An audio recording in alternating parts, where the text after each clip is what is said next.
Peristiwa G30S PKI. Peristiwa G30S berawal dari informasi yang dibawa oleh Subandrio dari Mesir pada Tegel tanggal 15 Mei tahun 1965 tentang adanya Dewan Jenderal, dokumen Gilchrist. Soekarno menanggapi isu ini dengan serius. Pada tanggal 25 Mei tahun 1965, Soekarno memanggil para Menteri Panglima Angkatan untuk meminta kejelasan tentang adanya Dewan Jenderal. Pada kesempatan tersebut, Letjen Ahmad Yani selaku Menpangat Degen tegas menyatakan bahwa Dewan Jenderal tidak ada. Yang ada adalah Dewan Kepangkatan Tinggi, Wanjakti, yang bertugas memberi masukan atau pendapat kepada Menpangat tentang kepangkatan dan jabatan perwira tinggi di tubuh Angkatan Darat. Bahkan Jenderal Nasution juga memastikan bila Dewan Jenderal memang tidak ada. Merasa kurang puas dengan penjelasan Jenderal Ahmad Yani dan Jenderal Nasution, Soekarno pun berusaha mencari kejelasan lebih lanjut. Soekarno memberi perintah pada Brigjen Syafriuddin, Pangdam Udayana, untuk mencari tahu nama-nama yang dimaksud. Lalu didapat 9 nama. Inilah ke-9 nama yang disodorkan Brigjen Syafriuddin. 1. Jenderal Ah Nasution, Menko Pangap Kasap. 2. Letjen Ahmad Yani, Menpangat. 3. Maijen R. Suprapto, Deputi 2 Menpangat. 4. Maijen MT Haryono, Deputi 3 Menpangat. 5. Maijen S. Parman, Asisten I. Menpangat Bidang Intelijen. 6. Maijen Jamin Ginting, Asisten 2. Menpangat Bidang Operasi. 7. Brigjen Di Panjaitan, Asisten 4. Menpangat Bidang Logistik. 8. Brigjen Sutoyo, Inspektur Kehakiman AD. 9. Brigjen Sukendro, Asintel Maijen S. Parman. Akhirnya Soekarno memberi sinyal untuk menindak mereka tapi bulan berganti bulan tak ada perkembangan. Lalu atas bisikan PKI, Soekarno menemukan ide yang dianggapnya cemerlang, menurut pikirannya berdasarkan pengalaman Lenin, Stalin, Mao Tse. Berdasarkan rekomendasi dari Brigjen Sabur, Soekarno memberi perintah kepada Letkol Untung untuk menindak para jenderal.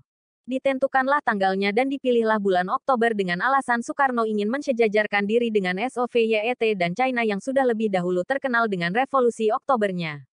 Dalam beberapa kesempatan Soekarno selalu menyebut peristiwa G30S dengan istilah Gestop. Soekarno menolak penggunaan istilah Gestapo atau G30S. Sesuai perencanaan, operasi penindakan para jenderal mulai dijalankan. Suplai persenjataan diperoleh dari Marsekal Umardani yang merupakan Menpangau waktu itu. TNI AU baru melaporkan kehilangan senjata setelah senjata-senjata tersebut disita lewat pertempuran di wilayah Lubang Buaya. Berdasarkan kesaksian keluarga para jenderal yang menjadi korban, ternyata pada malam kejadian telepon selalu bordering tiap jam hanya untuk menanyakan keberadaan para jenderal. Apakah ada di rumah atau tidak? Pada dini hari pukul 4 WIB operasi penindakan para jenderal pun dijalankan. Satu persatu para jenderal diculik dari rumah mereka masing-masing. Namun operasi penindakan para jenderal ini gagal total karena ternyata Nasution berhasil meloloskan diri. Walau tahu kalau operasi penindakan para jenderal gagal, namun operasi tetap dijalankan. Pada pagi harinya Letkol Untung mengumumkan berita sebaliknya melalui RRI. Letkol Untung memberitakan kesuksesan Dewan Revolusi menghabisi para jenderal yang dianggap menghalangi revolusi yang dicanangkan Soekarno. Pengumuman ini ternyata mendapat sambutan di berbagai daerah, seperti Yogyakarta, di mana Kolonel Katamso dan Letkol Sugijono diculik dan dibunuh. Bahkan di beberapa daerah, para anggota PKI dan simpatisan PKI mulai menebar ancaman yang membuat rakyat menjadi kian ketakutan. Dalam persembunyiannya, Jenderal Nasution mengakui kalau dirinya merasa gamang dalam menentukan siapa kawan dan siapa lawan yang sebenarnya. Akhirnya Nasution memilih Kostrad sebagai tempat berlindung walau diketahui sebetulnya sebagai benteng pengendali keamanan Jakarta, Indonesia adalah Kodam Jaya. Menjelang sore sekitar pukul 4 lewat akhirnya Jenderal Nasution masuk ke markas Kostrad. Jenderal Nasution pun memberi perintah kepada Maijen Soeharto untuk mengambil alih komando TNI Angkatan Darat. Menindaklanjuti perintah Jenderal Nasution, Maijen Soeharto mengirim telegram ke seluruh Kodam memberitahukan tentang selamatnya Jenderal Nasution dan memerintahkan untuk bersiaga penuh. Maijen Soeharto pun memberi perintah kepada Kolonel Sarwo Edi untuk segera merebut RRI dan menguasai Halim, daerah Lubang Buaya yang merupakan tempat pelatihan militer para pemuda rakyat. Sejarah mencatat, dari 3 Menteri Panglima yang tersisa hanya Menpangal Laksamana Remartadinata yang menjenguk Jenderal Nasution saat berada di Kostrad pasca kejadian. Usai mendengar kesaksian Jenderal Nasution, Laksamana Remartadinata menyatakan sikap TNI Angkatan Laut yang mendukung TNI AD untuk melawan PKI. Namun sayang, sikap ini justru membuat karir militernya tamat. Karena pada tanggal 21 Februari tahun 1966, Laksamana Remartadinata dicopot jabatannya sebagai Menpangal. Ternyata selamatnya Jenderal Nasution waktu itu menjadi petaka bagi Soekarno dan PKI. Apalagi saat ditangkap, Letkol Untung memberi daftar 60 nama prajurit Cakra Irawan yang terlibat langsung. Harap diingat, pada malam peristiwa Letkol Untung memberi memo kepada Soekarno saat seminar para arsitek. Setelah membaca memo tersebut, Soekarno menyelipkan ucapan yang dikutip dari kisah Ramayana, Mahabharata tentang membunuh saudara kandung demi pencapaian tujuan. Perlu diketahui, sehari sebelum peristiwa terjadi ternyata Soekarno sudah menjanjikan posisi Menpangat kepada Maijen MURSJID yang merupakan orang nomor 2 di Kemenpangat waktu itu. Maijen MURSJID adalah Deputi Menpangat yang TDK turut menjadi target saat itu, padahal Deputi 2 dan Deputi 3 turut menjadi korban saat itu. Para entek-entek PKI yang berkedok SUKARNOIS mencoba memelintir peristiwa G30S Degen mengabaikan selamatnya Jenderal Nasution. Padahal beliaulah yang membuat semua skenario dan rencana Soekarno menjadi berantakan. Lalu tindakan Soekarno yang justru mencopot jabatan Jenderal Nasution dari jabatannya sebagai Menko Pangap Kasab semakin memperkuat kecurigaan akan keterlibatan Soekarno. Tindakan pencopotan ini seolah menunjukkan kalau Soekarno gak suka kalau Nasution berhasil selamat. Pasca peristiwa pembunuhan para jenderal di Lubang Buaya, situasi eskalasi politik di Indonesia semakin memanas. Rakyat mulai turun ke jalan menuntut pembubaran PKI. Tapi Soekarno seolah tak bergeming membela keberadaan PKI. Bahkan saat berpidato di depan Front Nasional Tegel tanggal 13 Februari tahun 1966, di daerah Senayan City, Soekarno kembali Degen lantang memuji PKI. Degen mengatakan, di Indonesia ini tidak ada partai yang pengorbanannya terhadap nusa dan bangsa sebesar PKI. Mendengar pidato Soekarno yang kekeh membela PKI, tuntutan mahasiswa dan rakyat semakin menguat untuk melengsarkan Soekarno. Menghadapi tuntutan mahasiswa dan rakyat yang semakin meluas, akhirnya Soekarno mengeluarkan SP tanggal 11 Maret di tahun 1966. Yang isinya memerintahkan Letjen Soeharto sebagai Menteri Panglima Angkatan Darat untuk segera mengendalikan situasi dan keadaan dengan mengambil tindakan yang dianggap perlu demi menjaga keamanan dan kestabilan pemerintahan.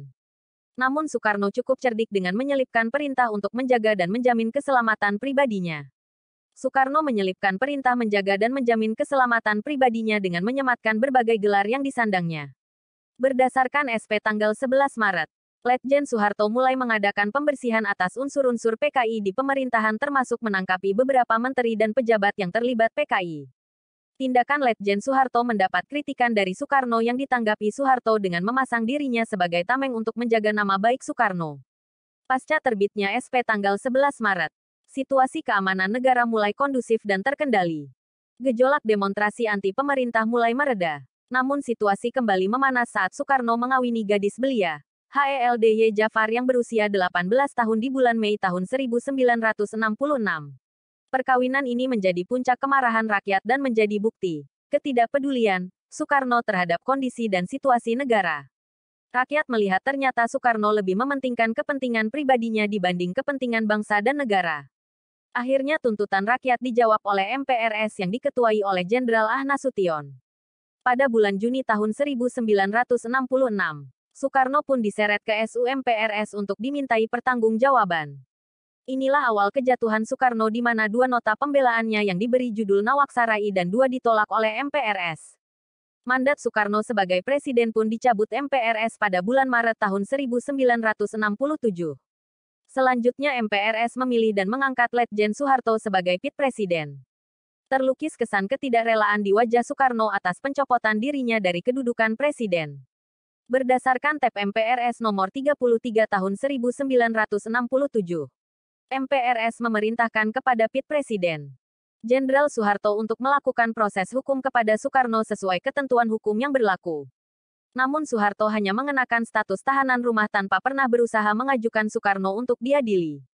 Mihul Duur Mendem Jero menjadi alasan Soeharto agar bangsa Indonesia tidak memperlakukan Soekarno seperti pesakitan pecundang. Sikap Soeharto ini dipertegas dengan pidatonya di depan sidang MPRS pada tahun 1968. Agar kita lebih baik mencurahkan tenaga dan pikiran dalam menghadapi masa depan bangsa Indonesia dibanding mempermasalahkan masa yang lalu. Pada kenyataannya, Soeharto memang tidak pernah mengajukan Soekarno ke depan sidang pengadilan manapun. bahkan sebagai bentuk penghormatan. Pada tahun 1986 Soeharto memberikan gelar pahlawan proklamasi kepada Soekarno dan Hatta. Mendirikan Tugu Proklamasi untuk menghormatinya serta menyematkan nama Soekarno-Hatta pada nama Bandara Internasional Indonesia. Dan terakhir, Soeharto menyematkan foto Soekarno-Hatta pada lembaran uang kertas Rp100.000. NB. 2 nama dari 9 nama jenderal yang menjadi target operasi berhasil selamat karena pada malam kejadian tidak berada di tempat di rumah. Maijen Jamin Ginting berada di Medan saat peristiwa terjadi. Brigjen Sukendro berada di luar Jakarta saat peristiwa terjadi. Pasca peristiwa, Maijen Jamin Ginting turut berlindung di markas Kostrad bersama Jenderal Ah Nasution. Kronologis kejadian G30S di atas ditulis oleh beberapa mantan aktivis 66. Bagi buzzer Jasmev Dewan Pimpinan Pusat PROJO dan orang yang sok ngaku Soekarnois. Saya persilahkan untuk membantah kronologis di atas dengan cara menulis kronologis kejadian sebagai pembandingnya. Saya persilahkan kalian untuk memasukkan semua tuduhan kalian kepada Pak Harto. Tapi saya ingatkan untuk tidak melupakan situasi selamatnya Jenderal Nasution yang berlindung ke markas Kostrad waktu itu. Generasi milenial, Waji FETB, mengetahui sejarah kejahatan politik PKI secara benar. Agar tidak lagi terulang sejarah kelam bangsa masa lalu di zaman sekarang ini.